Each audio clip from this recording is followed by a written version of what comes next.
বানিয়েছেন।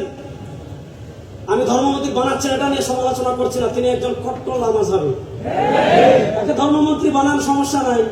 কিন্তু যদি আমাদের ইসলামিক ফাউন্ডেশনের কোন বইয়ে অথবা আমাদের দেশে আবহমান কাল থেকে হাজার বছর থেকে যে নামাজ চলে আসছে, যে ইবাদত চলে আসছে, যে দিন চলে আসছে, এগুলা যদি পরিবর্তন করার চেষ্টা করেন, মাননীয় প্রধানমন্ত্রী আপনার দৃষ্টি আকর্ষণ করছি, জাতীয় মসজিদে সবার আগে জাতীয়ভাবে বাহাস হবে ইনশাআল্লাহ। ওদিকে 100 জন থাকবেন, এক রেজাউল করিম আপনার যথেষ্ট ইনশাআল্লাহ। 100 জন আনবেন, এক রেজাউল করিম আপনার যথেষ্ট ইনশাআল্লাহ।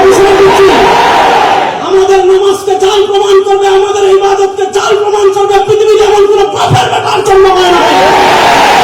সুতরাং আপনারা যাকে ইচ্ছা তাকে ধর্ম প্রতিমন্ত্রী বানান, কিন্তু আবহমান কাল থেকে হাজার বছর থেকে আহলুস সুন্নাহ ওয়াল জামাতের অনুসরণ করে দেশের মানুষ যে ইবাদত করে আসতেছে, এগুলো ভুল প্রমাণ করে যদি কোন সিলেবাস আপনারা বাস্তবায়ন করতে চান, আগে বায়তুল মুকাররম পাস হবে, তারপর সমাধান হবে ইনশাআল্লাহ।